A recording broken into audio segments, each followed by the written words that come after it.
No voy a mantener a una moribunda, gritó mi hijo al echarme de la casa. Tuve que buscar comida en la basura, cuando un millonario bajó de un Bentley. ¿Señora Rosario? Era el niño pobre que salvé de las calles hace 20 años. Él lloró, me levantó y marchó directo a la casa de mi hijo.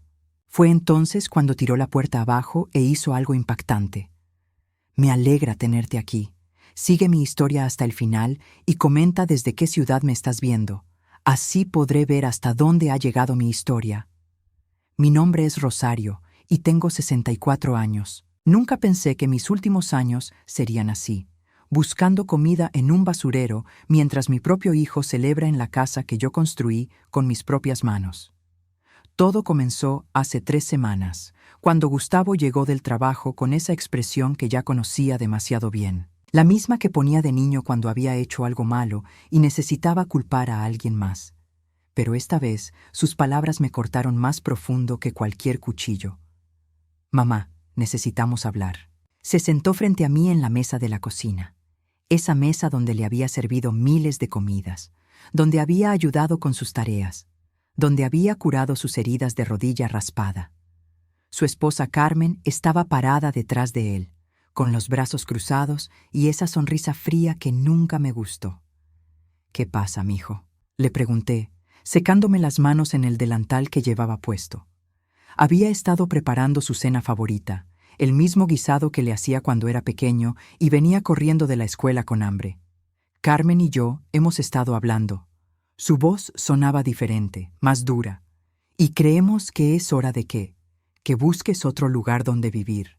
Las palabras flotaron en el aire por un momento, como si no fueran reales, como si no hubiera escuchado bien.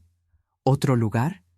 Pero hijo, esta es mi casa, aquí te crié, aquí. Era tu casa. Carmen habló por primera vez, su voz dulce pero venenosa. Pero las cosas han cambiado. Gustavo y yo queremos empezar una familia y necesitamos privacidad.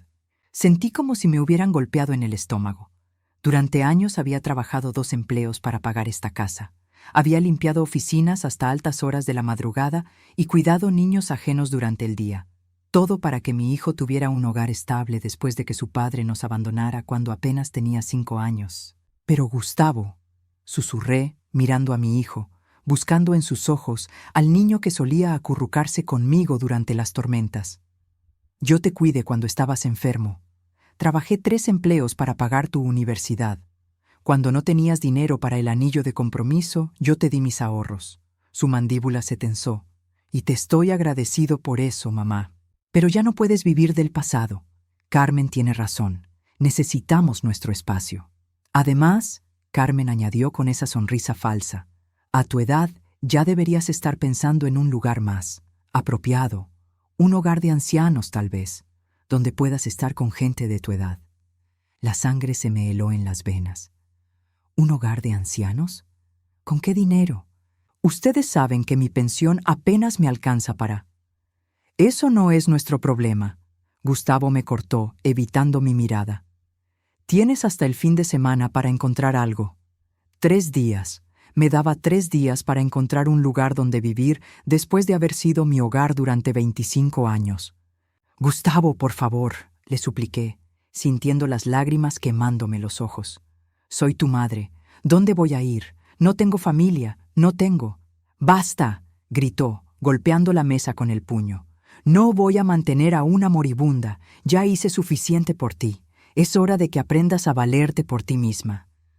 Moribunda, su propia madre, la mujer que había sacrificado todo por él, la llamaba moribunda.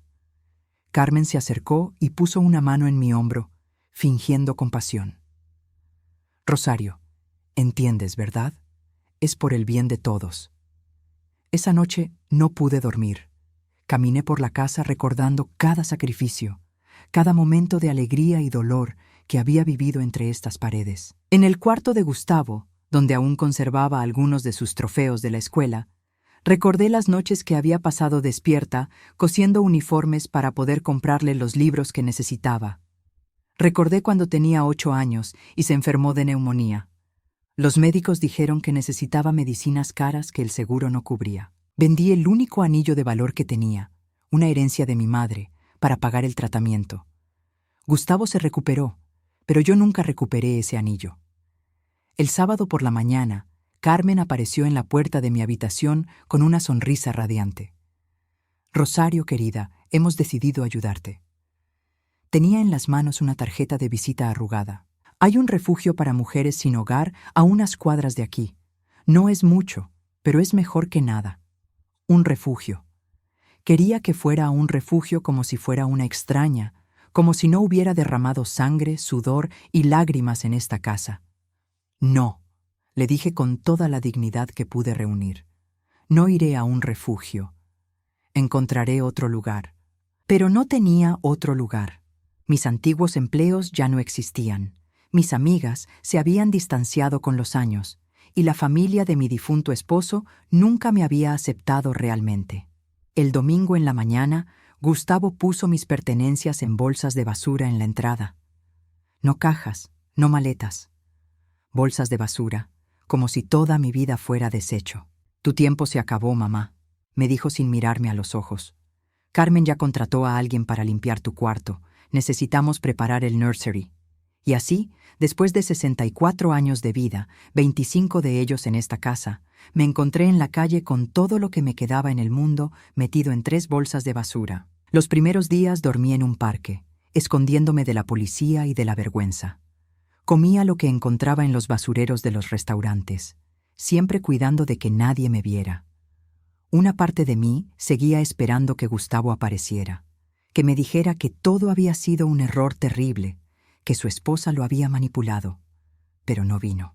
En las noches frías, cuando el dolor en mis articulaciones se hacía insoportable, pensaba en todas las veces que Gustavo había dicho «Te amo, mamá», y me preguntaba si alguna vez había sido real. Esta mañana, después de 3 semanas en las calles, me encontré revolviendo en el basurero detrás del restaurante italiano donde solía llevar a Gustavo para celebrar sus cumpleaños. Mis manos temblaban mientras buscaba algo, lo que fuera, que pudiera calmar el vacío doloroso en mi estómago. Fue entonces cuando escuché el sonido de un motor caro deteniéndose detrás de mí. El miedo me paralizó. ¿Sería la policía? ¿Alguien que me reconociera? En mi desesperación, ni siquiera había notado que no estaba sola en este momento que debería haber sido privado. Humillante. Una puerta de automóvil se cerró con un sonido suave. Caro. Pasos se acercaron lentamente, como si quien venía también estuviera procesando lo que veía. ¿Señora Rosario? Esa voz. La conocía, pero ¿de dónde? Me giré lentamente, aún con un pedazo de pan mohoso en las manos, y vi a un hombre en un traje que probablemente costaba más que todo lo que yo había ganado en un año. Pero sus ojos, esos ojos los conocía. Y cuando me sonrió con lágrimas corriendo por sus mejillas, supe que mi vida estaba a punto de cambiar para siempre. ¿Emiliano?, susurré, sin poder creer lo que veían mis ojos. El niño flaco y sucio que había conocido 20 años atrás ahora estaba frente a mí, vestido como un príncipe, con el cabello perfectamente peinado y zapatos que brillaban bajo el sol de la tarde. «Señora Rosario», repitió, y su voz se quebró. «Dios mío, ¿qué le hicieron?». No pude responder. La vergüenza me quemaba la cara, y las lágrimas que había estado conteniendo durante semanas finalmente brotaron sin control. Aquí estaba yo, la mujer que una vez le había salvado la vida, buscando comida en la basura como un animal hambriento. «No, no, no», murmuró, acercándose rápidamente. «Por favor, no llore». Con cuidado, tomó el pedazo de pan de mis manos y lo dejó caer. «Venga conmigo, por favor». «No puedo», logré decir entre sollozos. «No puedo, estoy muy sucia, muy». «Usted me salvó», dijo firmemente, tomando mis manos con tanta ternura que me recordó al niño asustado que había sido. «Ahora me toca a mí salvarla a usted». El Bentley negro era más lujoso que cualquier cosa que hubiera visto en mi vida. El asiento de cuero se sintió como una nube después de semanas durmiendo en bancas de parque y cartones húmedos. Emiliano ajustó el aire acondicionado y me ofreció una botella de agua fría. «Beba despacio», me advirtió gentilmente, observándome con esos mismos ojos que una vez habían brillado de gratitud cuando le daba un plato de comida caliente. Mientras conducía por las calles de la ciudad, las memorias regresaron como una película en mi mente. 20 años atrás, yo trabajaba limpiando el centro comercial durante las noches. Era un trabajo solitario y mal pagado, pero necesitaba el dinero. Una noche, encontré a un niño de unos 12 años escondido en uno de los baños, temblando de frío y claramente sin haber comido en días. ¿Dónde están tus padres?, le había preguntado. No tengo, había respondido con una voz que trataba de ser valiente, pero que no podía esconder el miedo. Mi mamá murió hace 2 años. He estado viviendo en las calles. Esa noche, en lugar de llamar a las autoridades como me habían instruido hacer, llevé a Emiliano a mi casa. Gustavo tenía 16 años entonces y no le gustó nada que trajera a un vagabundo a nuestra casa. «Mamá, ¿estás loca?», me había gritado. «Ese niño puede tener enfermedades, puede robarnos». Pero yo veía algo en los ojos de Emiliano que me recordaba a mí misma cuando era pequeña. Hambre, sí, pero también una inteligencia brillante y una determinación que no se podía romper. Durante 6 meses, Emiliano vivió con nosotros. Dormía en el sofá de la sala y ayudaba con las tareas de la casa.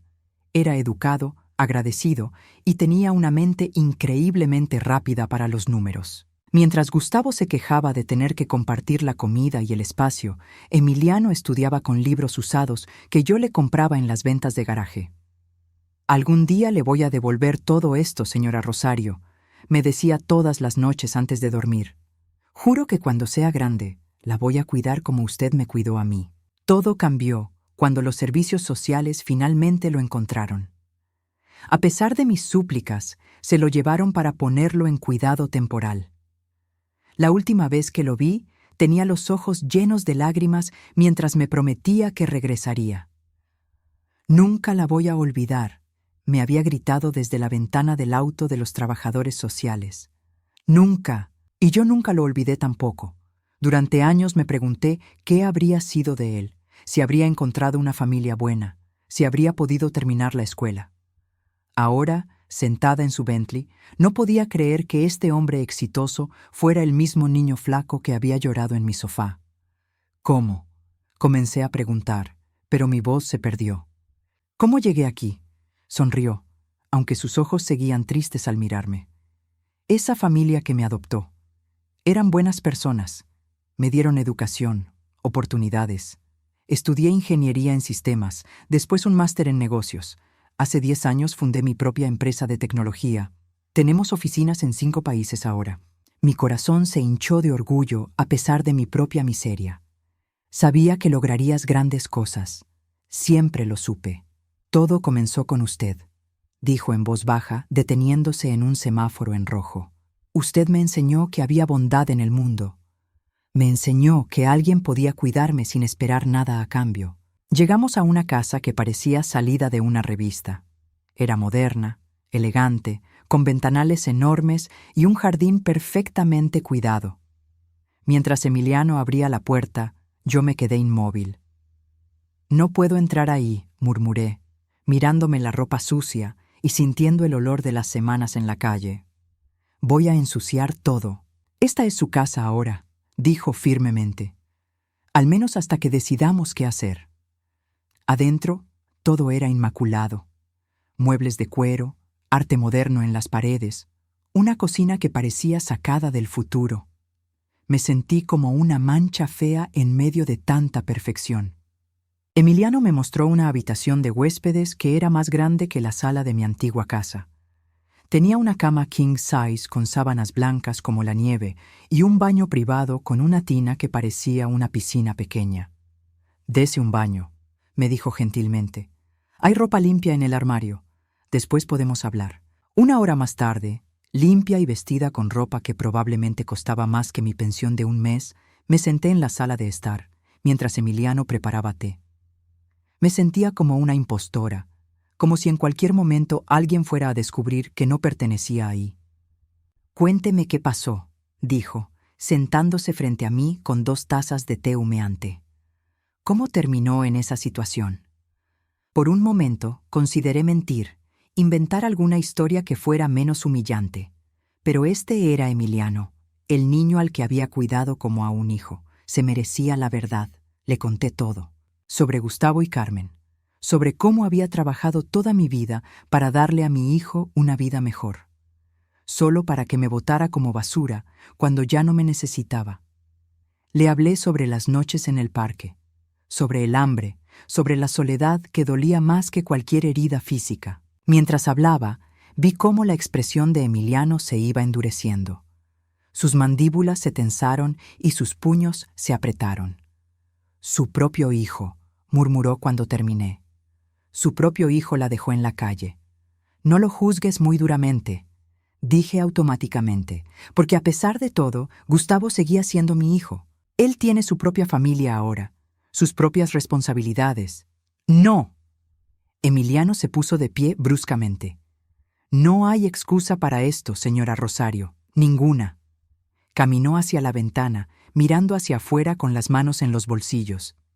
Cuando se volteó hacia mí, había algo en sus ojos que me recordó al hombre de negocios exitoso que era ahora, no al niño vulnerable que había conocido.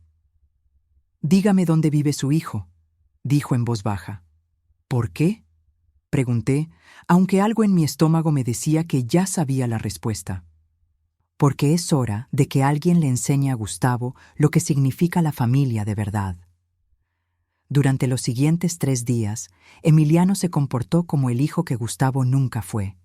Me preparaba el desayuno todas las mañanas, se aseguraba de que tuviera todo lo que necesitaba, y por las tardes nos sentábamos en el jardín a conversar sobre los viejos tiempos. Pero yo podía ver que algo lo carcomía por dentro.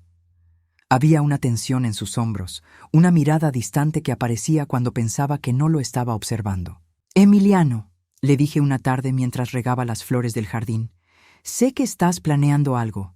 Lo conozco desde que era niño, recuerda». Se rió, pero no fue una risa genuina. «No puedo esconder nada de usted, ¿verdad? Cuéntame qué has estado haciendo. He visto cómo revisas tu teléfono cuando piensas que estoy durmiendo». Se sentó en el banco del jardín y suspiró profundamente. «He estado investigando a su hijo y a su esposa». Mi estómago se contrajo. ¿Investigando? ¿Qué quiere decir? Tengo contactos, señora Rosario, gente que puede conseguir información sobre cualquier persona. Sus ojos se endurecieron. Y lo que encontré me da asco. Dejé la regadera a un lado y me senté junto a él. Cuéntame. Emiliano sacó una carpeta de su maletín y la puso entre nosotros. ¿Sabía usted que Gustavo vendió su casa hace 2 meses? ¿Qué? Mi voz salió como un susurro. Eso es imposible. Esa casa está a mi nombre. Yo pagué la hipoteca durante 25 años. Aparentemente, usted firmó una transferencia de título hace 3 años. Me mostró unos documentos. ¿Recuerda haber firmado esto? Mis manos temblaron mientras examinaba los papeles. Mi firma estaba ahí, pero no recordaba haber firmado ninguna transferencia. Yo, no sé. Carmen siempre me traía papeles para firmar. Decía que eran para impuestos, para el seguro. «¿La engañó?», dijo Emiliano con una voz que destilaba furia fría. La hizo firmar la transferencia de su propia casa. Después la vendieron por $350,000. Sentí como si me hubieran golpeado. Todo ese tiempo, mientras yo pensaba que estaba viviendo en mi propia casa, en realidad estaba viviendo en la casa de ellos. Y cuando ya no me necesitaron, me echaron como si fuera una inquilina molesta. «Pero eso no es todo», continuó Emiliano. «¿Recuerda su cuenta de ahorros? ¿La que tenía en el Banco Nacional?» «Por supuesto. Tenía mis ahorros de toda la vida ahí, unos $22,000. Carmen fue agregada como cotitular de esa cuenta hace 2 años, aparentemente para ayudarla con sus finanzas. Me mostró más documentos. Vaciaron la cuenta completamente hace 1 mes. La cabeza me daba vueltas. Todo mi mundo se estaba desmoronando de nuevo, pero esta vez por razones diferentes. No solo me habían echado de casa, me habían robado. Mi propio hijo y su esposa me habían robado sistemáticamente, con papeles legales, haciéndome firmar mi propia ruina. «Hay más», dijo Emiliano en voz baja. «Hablé con algunos de sus vecinos. Gustavo les ha estado diciendo durante meses que usted sufre de demencia senil, que se había vuelto peligrosa para vivir sola. Les dijo que la habían internado en un hogar especializado». «¿Qué?». Me puse de pie, sintiendo una ira que no había sentido en años. «¿Demencia?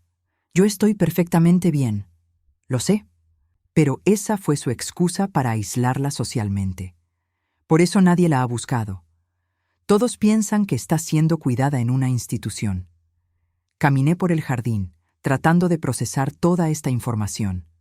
Durante años había pensado que Carmen simplemente no me quería. Nunca se me ocurrió que estuviera orquestando mi destrucción tan meticulosamente.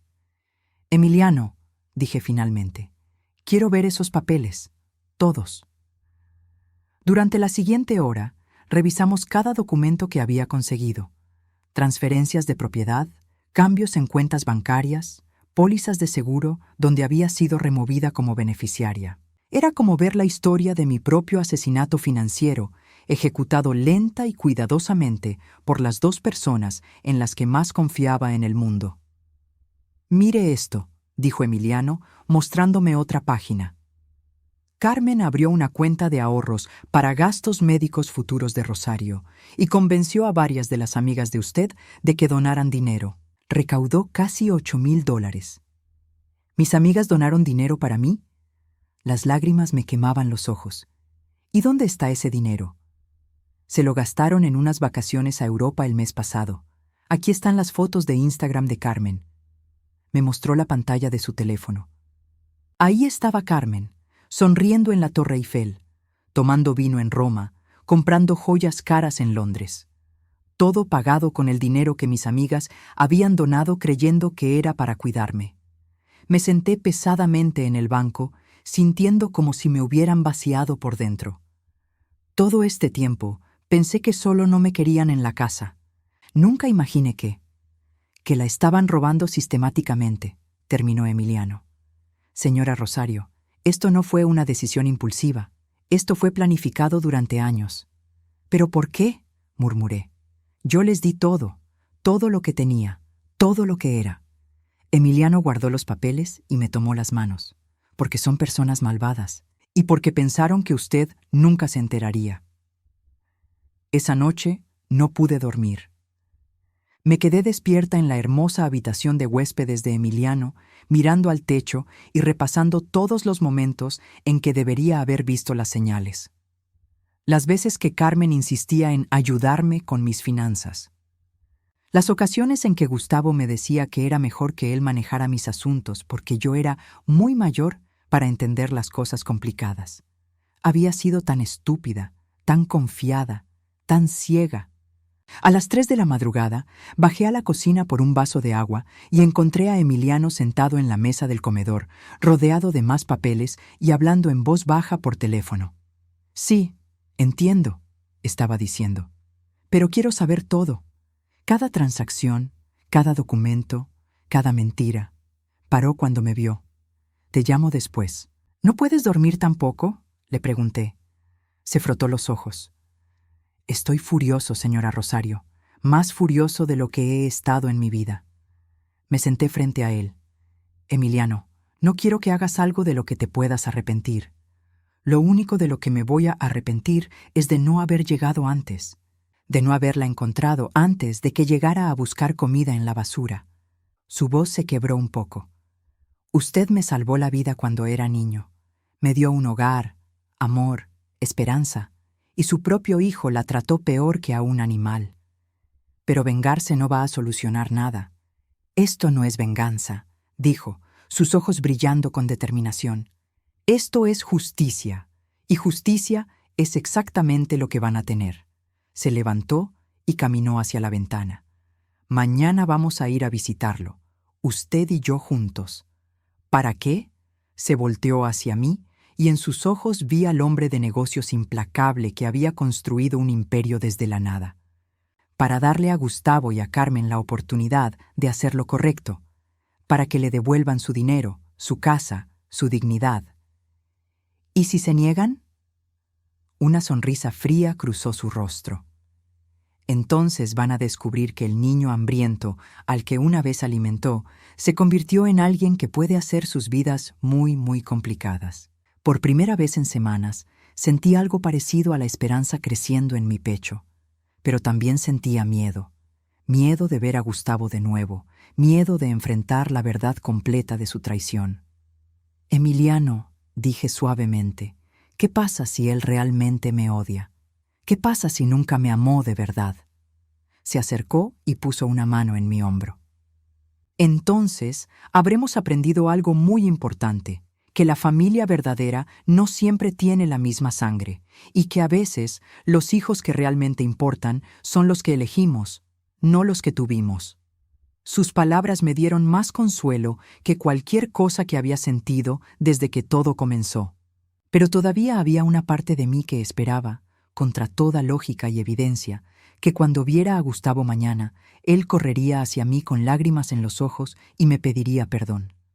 Esa parte de mí estaba a punto de morir para siempre. El viaje hasta mi antigua casa se sintió como un funeral. Emiliano conducía en silencio mientras yo miraba por la ventana, observando el vecindario donde había vivido durante 25 años como si fuera la primera vez que lo veía. Todo se veía diferente ahora que sabía la verdad. Las casas que había ayudado a cuidar cuando los vecinos estaban de viaje, los jardines donde había jugado con los niños del barrio, las calles donde había caminado miles de veces llevando las compras porque no tenía carro. ¿Está lista?, preguntó Emiliano cuando nos detuvimos frente a la casa que ya no era mía. No, admití, pero hagámoslo de todas formas. La casa se veía diferente también. Carmen había cambiado las cortinas por unas más modernas y caras. Había plantado flores nuevas en el jardín delantero, borrando los rosales que yo había cuidado durante décadas. Era como si estuviera viendo mi vida siendo borrada sistemáticamente. Emiliano tocó el timbre. Podía escuchar música adentro, risas. Sonaba como si estuvieran teniendo una fiesta. Carmen abrió la puerta y su sonrisa se congeló cuando me vio. «Rosario», dijo, y pude escuchar el shock en su voz. «¿Qué estás haciendo aquí?» «Hola, Carmen», dije, sorprendida por lo calmada que sonaba mi propia voz. «Este es Emiliano, un viejo amigo de la familia». Los ojos de Carmen evaluaron rápidamente a Emiliano, desde su traje caro hasta sus zapatos de diseñador y el Bentley estacionado en la calle. Pude ver cómo su mente calculaba, tratando de entender quién era y qué quería. «Necesitamos hablar con Gustavo», dijo Emiliano cortésmente. «Él está ocupado ahora mismo», dijo Carmen, tratando de cerrar la puerta. «No nos vamos a ir», dijo Emiliano, poniendo su mano contra la puerta. Su voz seguía siendo educada, pero había acero en ella. «Esto es importante». En ese momento, escuché la voz de Gustavo desde adentro. «¿Carmen? ¿Quién es?» «Nadie importante», gritó ella hacia atrás. «Soy tu madre», dije, alzando la voz lo suficiente para que me escuchara. «Y necesito hablar contigo». Hubo un silencio, después pasos acercándose. Cuando Gustavo apareció en la puerta, se veía exactamente como lo recordaba, pero había algo diferente en sus ojos. Una dureza que nunca había visto antes. «¿Qué quieres?», me preguntó sin ceremonias. «Quiero hablar contigo sobre mi casa», dije, sintiendo como mi corazón se aceleraba. «Sobre mi dinero, sobre las mentiras que han estado contando sobre mí». Su cara se puso pálida, pero rápidamente se recompuso. «No sé de qué estás hablando». «Creo que sí sabes», dijo Emiliano suavemente. «¿Por qué no nos invitas a entrar? Esto debería ser una conversación privada». Gustavo miró a Emiliano con desconfianza. «¿Y tú quién eres?» «Soy Emiliano Herrera», dijo extendiendo su mano. «CEO de Tecnologías Herrera». Vi cómo los ojos de Gustavo se abrieron. Incluso él había escuchado ese nombre.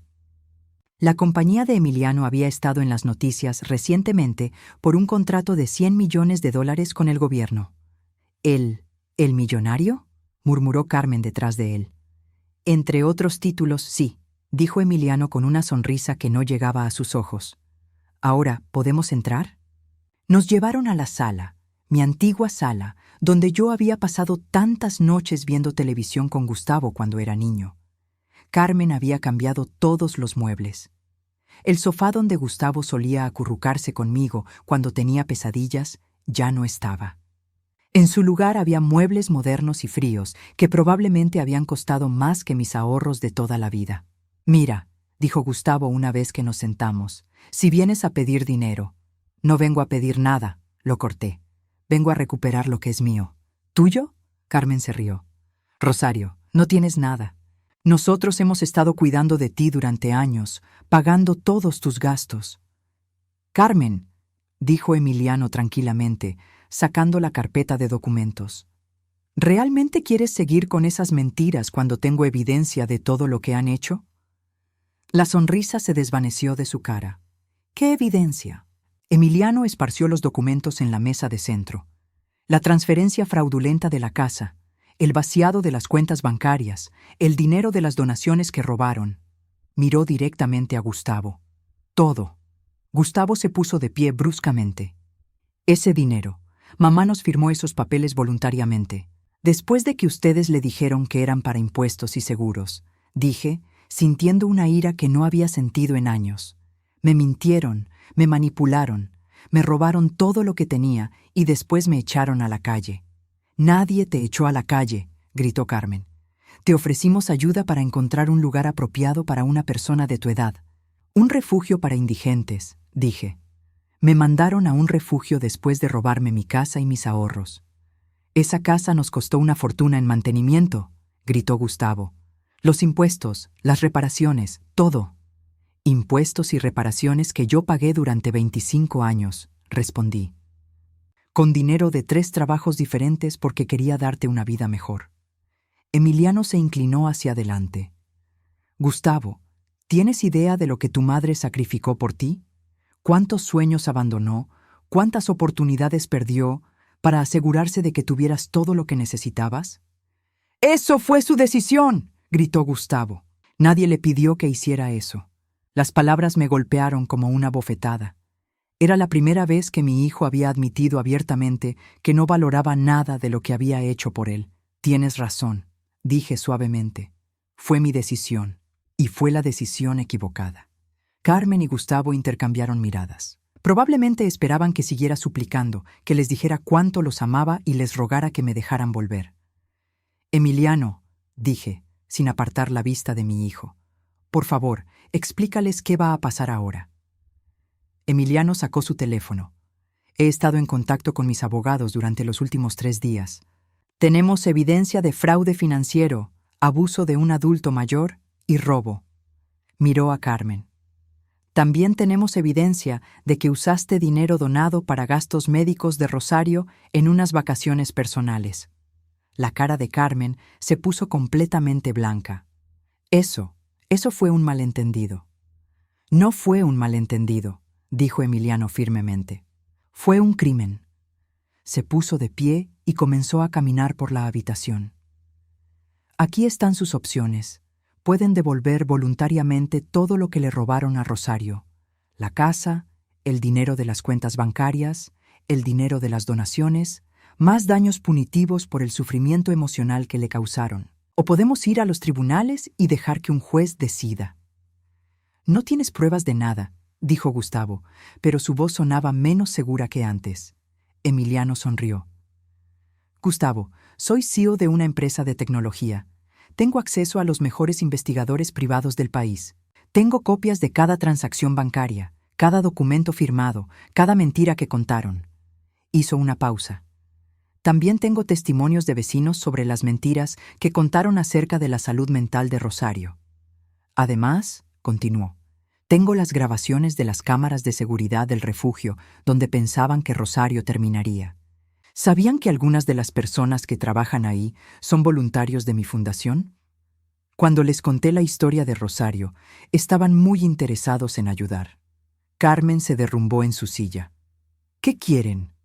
Antes de que Emiliano pudiera responder, yo levanté mi mano. «Quiero que me miren a los ojos», dije. «Quiero que me miren y me digan que no sabían que lo que estaban haciendo estaba mal». Gustavo no pudo sostener mi mirada. Miró al piso, después a la pared, a cualquier lugar excepto a mi cara. No pueden, dije, porque sabían exactamente lo que estaban haciendo.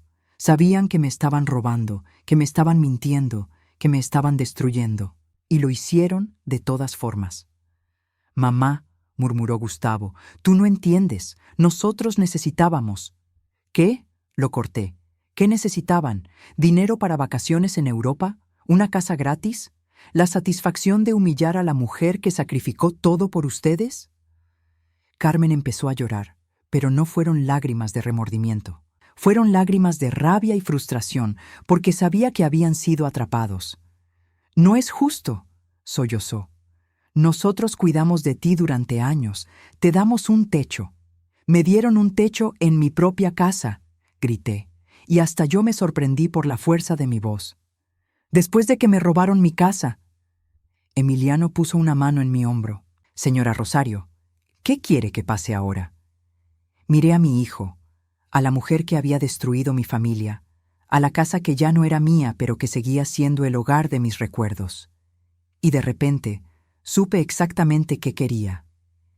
Quiero que entiendan, dije lentamente, que las acciones tienen consecuencias, y que hoy sus consecuencias finalmente llegaron. Durante las siguientes 2 semanas, Emiliano se movió como un general, coordinando una guerra silenciosa. Cada mañana se levantaba temprano, desayunaba conmigo en el jardín y después desaparecía en una serie de reuniones con abogados, investigadores privados y contactos que había acumulado durante años de hacer negocios. ¿Cómo va todo?, le preguntaba cada tarde cuando regresaba a casa. Mejor de lo que esperaba, me decía, pero yo podía ver en sus ojos que había algo más, algo que no me estaba contando. La verdad salió a la luz un miércoles por la tarde, cuando Emiliano llegó a casa con una sonrisa que no había visto desde que éramos jóvenes. Señora Rosario, dijo, sentándose conmigo en la terraza, ¿recuerda que le dije que Gustavo trabajaba en una empresa de contabilidad? Por supuesto. Bueno, resulta que trabaja para Morrison & Asociados. Hizo una pausa, tomando un sorbo de té. Que es una de las firmas que maneja las cuentas de mis subsidiarias. Sentí un escalofrío en la columna vertebral. ¿Qué significa eso? Significa que cuando llamé a Richard Morrison para discutir algunos cambios en nuestros contratos, naturalmente mencioné que estaba ayudando a una señora mayor que había sido víctima de fraude financiero por parte de su propio hijo. Un hijo que, coincidencialmente, trabajaba para su firma. Me quedé sin aliento. Emiliano, ¿qué hiciste? Nada ilegal, dijo rápidamente.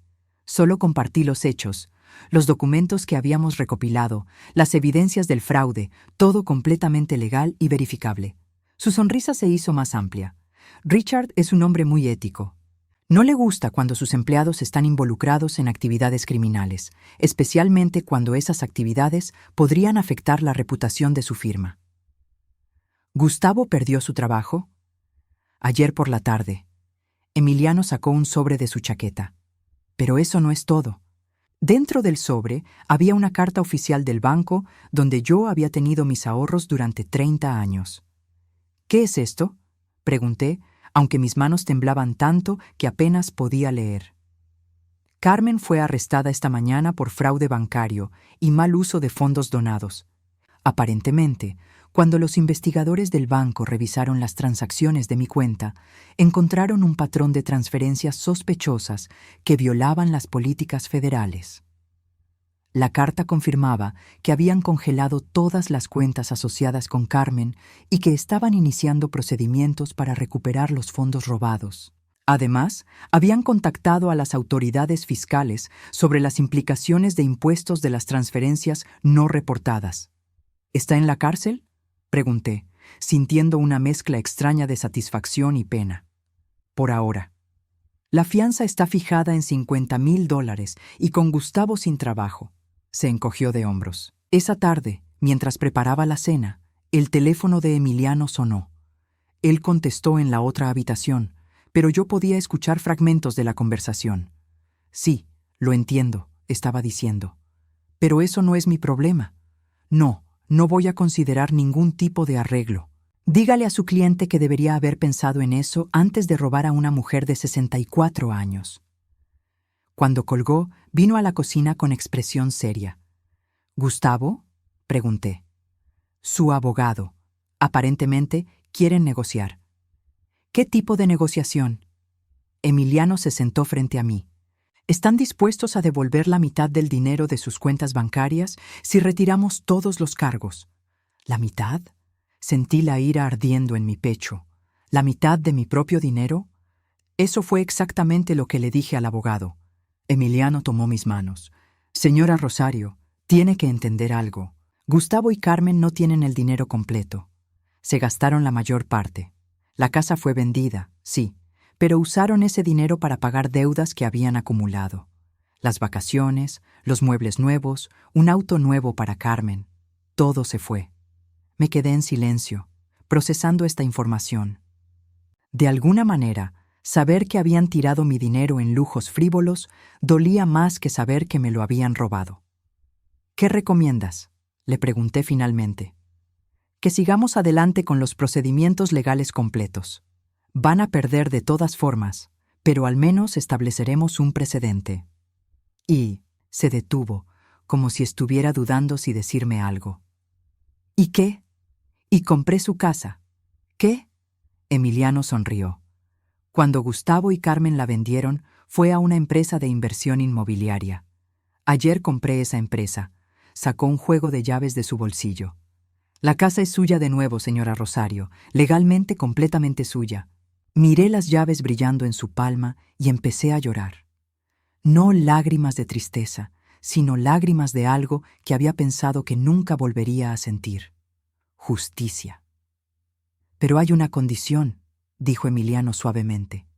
Gustavo y Carmen tienen 72 horas para salir completamente. Después de eso, si siguen ahí, será invasión de propiedad. Esa noche no pude dormir otra vez, pero esta vez no era por dolor o miedo, era por anticipación. Por primera vez en meses sentía que tenía control sobre mi propia vida. A las 2 de la madrugada bajé a la cocina y encontré a Emiliano trabajando en su laptop. ¿Revisando contratos?, le pregunté. Revisando algo más interesante, dijo, girando la pantalla hacia mí. ¿Recuerda a las amigas que donaron dinero para sus gastos médicos? Por supuesto.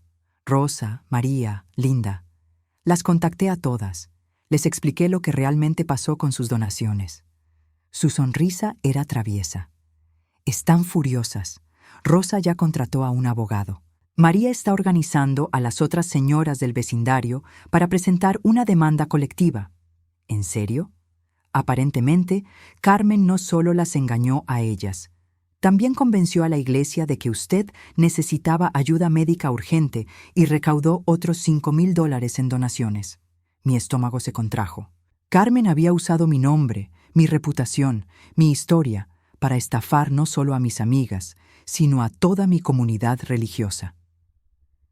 Hay algo más, continuó Emiliano. Sabía que Gustavo le dijo al pastor que usted había desarrollado demencia agresiva y que la habían internado para protegerla a ella y a otros. ¿Demencia agresiva? Por eso nadie la buscó cuando desapareció. Todos pensaron que estaba siendo cuidada profesionalmente. La enormidad de su engaño me golpeó como una ola.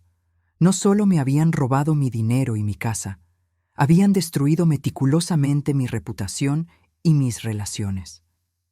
Me habían convertido en una fantasma en mi propia vida. ¿Qué va a pasar ahora?, pregunté. Ahora, dijo Emiliano cerrando su laptop, vamos a hacer algo que debería haberse hecho hace mucho tiempo. Vamos a asegurarnos de que enfrenten todas las consecuencias de sus acciones. Al día siguiente, Emiliano me llevó al centro de la ciudad. Nuestro primer destino fue el banco, donde firmé papeles para recuperar oficialmente el control de mis finanzas.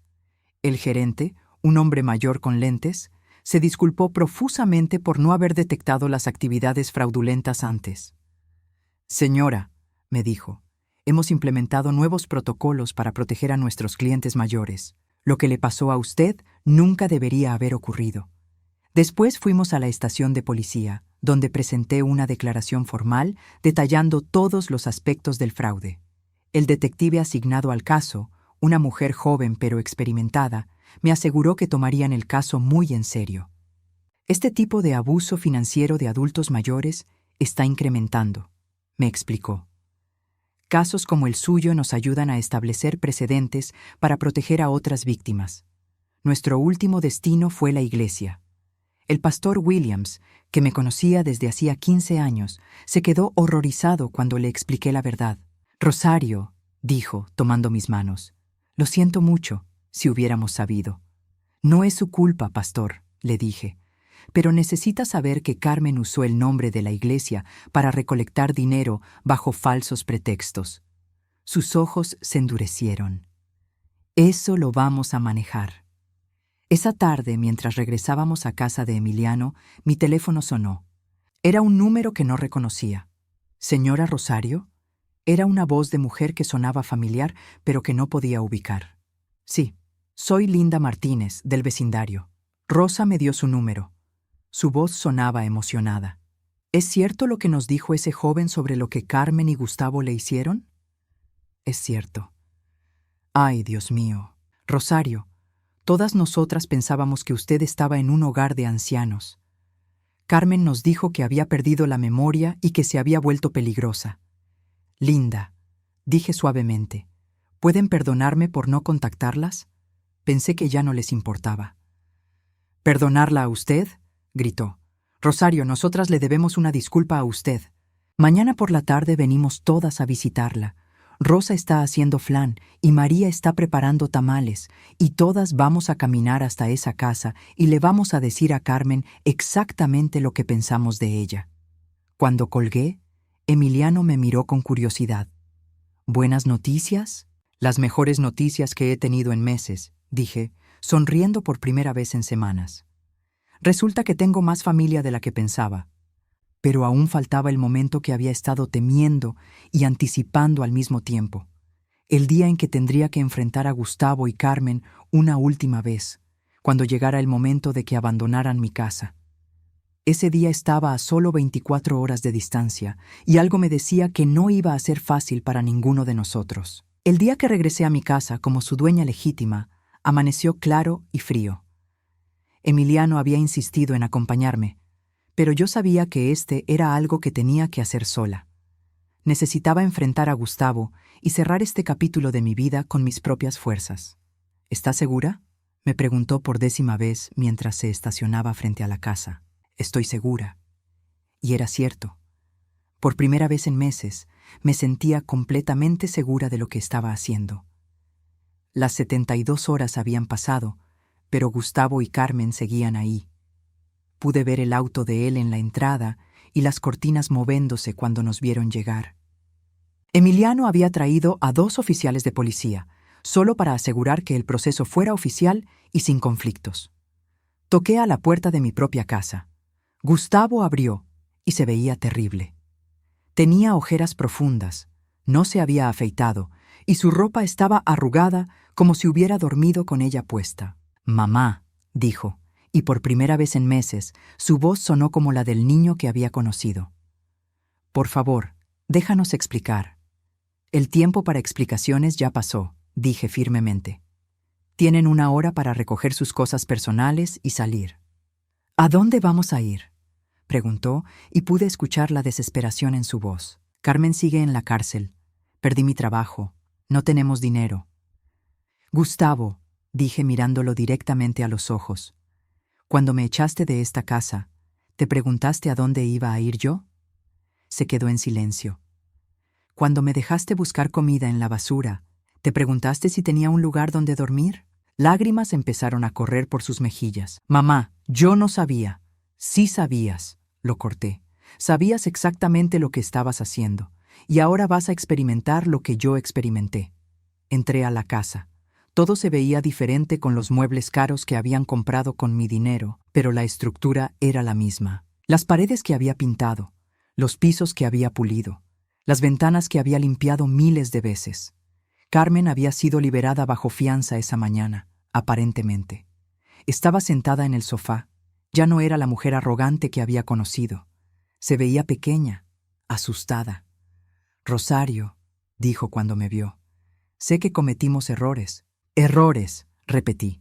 ¿Robar $70,000 es un error? ¿Echarme a la calle es un error? Podemos devolverte el dinero, dijo rápidamente. Poco a poco, podemos hacer pagos.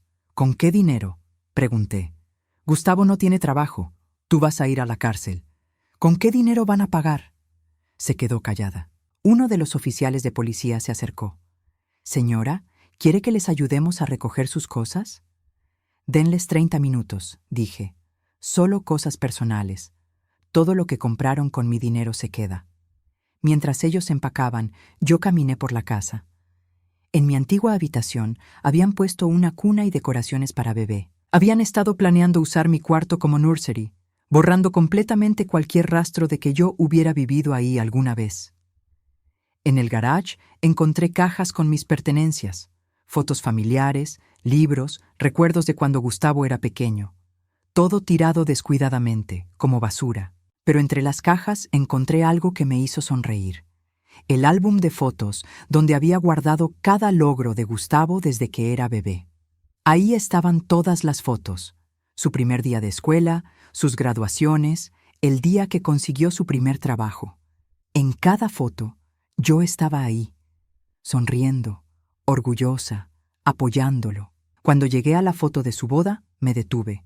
Yo estaba parada a un lado, casi fuera del marco, mientras él y Carmen posaban en el centro. Incluso entonces ya me estaban empujando hacia los márgenes de su vida. Cerré el álbum. Ya no necesitaba esas memorias. Cuando bajé, Gustavo y Carmen estaban en la puerta con sus maletas. Gustavo se acercó a mí una última vez. «Mamá», dijo, «sé que no merezco tu perdón, pero...» «Tienes razón», dije. «No lo mereces. ¿Hay algo que pueda hacer? ¿Alguna forma de arreglar esto?» Pensé en su pregunta cuidadosamente. «¿Realmente quieres saber?», asintió desesperadamente. «Podrías haber venido a buscarme cuando me fui. Podrías haber llamado para preguntar si estaba bien. Podrías haber admitido que cometiste un error y pedido perdón sinceramente». Hice una pausa. «Pero no hiciste nada de eso. En cambio, le dijiste a todos que tenía demencia. Le dijiste al pastor que era peligrosa. Dejaste que buscara comida en la basura mientras tú gastabas mi dinero en vacaciones. Pero ahora puedo. Ahora ya es muy tarde», dije finalmente. «Algunas cosas no se pueden deshacer, Gustavo. Algunas heridas no sanan». Tomó sus maletas con manos temblorosas. «¿Vas a estar bien? ¿Sola en esta casa?» «Voy a estar mejor de lo que he estado en años», dije con total honestidad. Los vi alejarse por la calle, cargando sus maletas, sin un lugar a donde ir. Por un momento sentí una pizca de pena por ellos, pero solo por un momento. Esa noche dormí en mi propia cama por primera vez en 2 meses. Emiliano había insistido en quedarse en la habitación de huéspedes solo para asegurarme de que me sintiera segura, pero yo sabía que ya no tenía nada que temer. Durante las siguientes semanas, lentamente convertí la casa de nuevo en un hogar. Doné todos los muebles caros que Gustavo y Carmen habían comprado y los reemplacé con cosas simples pero cómodas. Planté nuevos rosales en el jardín. Pinté las paredes de colores que me gustaban. Mis amigas del vecindario se convirtieron en visitantes regulares. Rosa venía los martes para tomar café. María me ayudaba con las compras los jueves. Linda y yo empezamos a caminar juntas por las mañanas. Por primera vez en años tenía una vida social real. Emiliano también se convirtió en una presencia constante. Venía a cenar los domingos y a veces se quedaba a ver películas viejas conmigo. Era extraño. El niño que había salvado de las calles ahora era el hombre que me había salvado a mí. ¿No extraña su vida independiente?, le pregunté una tarde mientras trabajábamos juntos en el jardín. «Señora Rosario», dijo, plantando tulipanes al lado de mis rosas, «usted me enseñó que la familia no siempre viene del mismo ADN. A veces viene del corazón». 3 meses después recibí una carta. El remite era de una prisión estatal. Carmen había sido sentenciada a 18 meses de cárcel por fraude y mal uso de fondos donados. Gustavo había sido sentenciado a servicio comunitario y libertad condicional, pero también tenía que pagar restitución completa. No sentí satisfacción al leer la carta. Tampoco sentí pena. Solo sentí paz. Un año después, mi vida era completamente diferente. Había empezado a tomar clases de pintura en el centro comunitario. Emiliano había establecido un fondo de beca en mi nombre para ayudar a otros adultos mayores que habían sido víctimas de abuso financiero. Yo era voluntaria 2 días a la semana, ayudando a otras personas que habían pasado por situaciones similares. Era una tarde de primavera cuando el timbre sonó. Al abrir la puerta, me sorprendí al ver a Gustavo parado ahí. Se veía diferente, más delgado, con más canas, pero también había algo diferente en sus ojos, algo que parecía humildad real. «Hola, mamá», dijo suavemente. «Hola, Gustavo. ¿Puedo hablar contigo?» Lo dejé entrar, pero no lo invité a sentarse. «He estado en terapia», comenzó, tratando de entender cómo llegué a ser el tipo de persona que podía lastimar a su propia madre. Lo escuché en silencio. «Carmen y yo nos divorciamos», continuó. Ella culpaba a todo el mundo menos a sí misma por lo que pasó. Pero yo sabía que esto era mi culpa, mi decisión. «¿Qué quieres, Gustavo?», pregunté. «No quiero nada», dijo, y por primera vez en años le creí. Solo quería disculparme, de verdad, sin excusas, sin condiciones. Lo que te hice fue imperdonable, y lo siento. Nos quedamos en silencio por un largo momento. «Gracias por decirlo», dije finalmente. «¿Hay alguna posibilidad?», comenzó. «¿De que volvamos a ser una familia como antes?». «No», dije firmemente. «Esa familia murió el día que me echaste de aquí». Vi cómo su cara se desplomó, pero continué. «Pero tal vez», dije lentamente, «si realmente has cambiado, si realmente entiendes lo que hiciste, tal vez en el futuro podamos encontrar una forma de coexistir». No era perdón, no era reconciliación, pero era la única esperanza que podía ofrecerle. Se fue después de eso, y yo me quedé sola en mi casa, en mi jardín, con mis rosas y mis recuerdos nuevos. Por primera vez en mi vida, estaba viviendo exactamente como quería vivir. Esa noche, mientras Emiliano y yo cenábamos en el jardín bajo las estrellas, le dije, «¿Sabes qué es lo más extraño de todo esto? ¿Qué? Soy más feliz ahora, a los 65 años, de lo que he sido en toda mi vida». Él sonrió. «¿Por qué le parece extraño?». «Porque perdí a mi hijo, perdí mis ahorros, perdí mi casa por un tiempo. Debería estar devastada». «Pero no perdió lo más importante», dijo Emiliano. «¿Qué es eso?». «Su dignidad, su valor propio, su capacidad de amar y ser amada por las personas correctas». Tenía razón. Había perdido un hijo que nunca realmente me había amado, pero había ganado una familia de amigos y un hijo del corazón que me valoraba de verdad. Mientras miraba las estrellas esa noche, pensé en todas las mujeres como yo que estaban sufriendo en silencio, siendo maltratadas por los hijos que habían criado con tanto amor. Y supe que mi historia, por dolorosa que hubiera sido, había valido la pena si podía ayudar a una sola persona a entender que nunca es tarde para reclamar tu vida. La familia verdadera no se trata de sangre. Se trata de respeto, amor incondicional y gente que te valora por quien eres, no por lo que puedes darles. Y por primera vez en 65 años, yo tenía esa familia verdadera.